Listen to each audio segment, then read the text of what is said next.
बीरबल एक ईमानदार तथा धर्मप्रिय व्यक्ति था। वह प्रतिदिन ईश्वर की आराधना बिना नागा किए करता था। इससे उसे नैतिक व मानसिक बल प्राप्त होता था। वह अक्सर कहा करता था कि ईश्वर जो भी करता है मनुष्य के भले के लिए ही करता है। कभी कभी हमें ऐसा लगता है कि ईश्वर हम पर कृपा दृष्टि नहीं रखता, लेकिन ऐसा होता नहीं। कभी कभी तो उसके वरदान को भी लोग श्राप मानने की भूल कर बैठते हैं।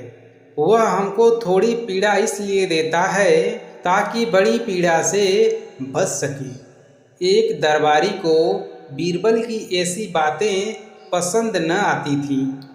एक दिन वही दरबारी दरबार में बीरबल को संबोधित करते हुए बोला, देखो ईश्वर ने मेरे साथ क्या किया। कल शाम को जब मैं जानवरों के लिए चारा काट रहा था तो अचानक मेरी छोटी उंगली कट गई। क्या अब भी तुम यही कहोगे कि ईश्वर ने मेरे लिए यह अच्छा किया है? कुछ देर चुप रहने के बाद बीरबल बोले, मेरा अब भी यही विश्वास है, क्योंकि ईश्वर जो भी करता है मनुष्य के भले के लिए ही करता है। सुनकर वह दरबारी नाराज हो गया कि मेरी तो उंगली कट गई और बीरबल को इसमें भी अच्छाई नजर आ रही है। मेरी पीड़ा तो जैसे कुछ भी नहीं। कुछ अन्य दरबारियों ने भी उसके सुर में सुर मिलाया। तभी बीच में हस्तक्षेप करते हुए बादशाह अकबर बोले, बीरबल हम भी अल्लाह पर भरोसा रखते हैं, लेकिन यहाँ तुम्हारी बात से सहमत नहीं है। इस दरबारी के मामले में ऐसी कोई बात नहीं दिखाई देती जिसके लिए उनकी तारीफ की जाए। बीरबल मुस्कुराता हुआ बोला, ठीक है जहाँपनाह, समय ही बताएगा। अब 3 महीने बीत चुके थे।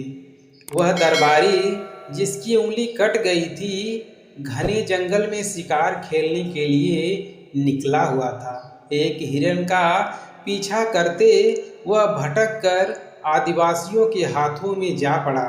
वे आदिवासी अपने देवता को प्रसन्न करने के लिए मानव बलि में विश्वास रखते थे।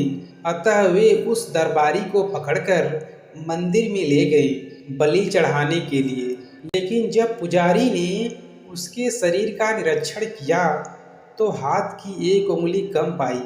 नहीं, मंदिर का पुजारी बोला, यदि 9 उंगलियों वाले इस आदमी को बलि चढ़ा दिया गया तो हमारे देवता बजाय प्रसन्न होने के क्रोधित हो जाएंगे। अधूरी बलि उन्हें पसंद नहीं। हमें महामारियों, बाढ़ या सूखे का प्रकोप झेलना पड़ सकता है, इसलिए इसे छोड़ देना ही ठीक होगा।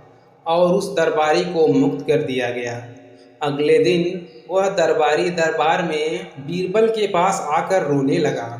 तभी बादशाह भी दरबार में आ पहुँचे और उस दरबारी को बीरबल के सामने रोता देखकर हैरान रह गए।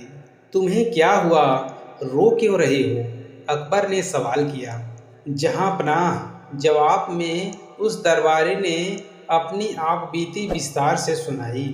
वह बोला, अब मुझे विश्वास हो गया कि ईश्वर जो भी करता है मनुष्य के भले के लिए ही करता है।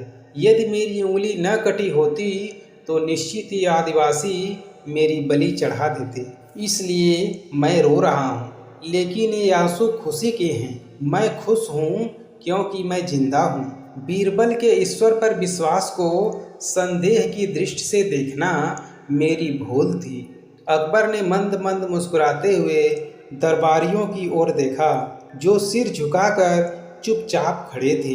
अकबर को गर्व महसूस हो रहा था कि बीरबल जैसा बुद्धिमान उनके दरबारियों में एक है।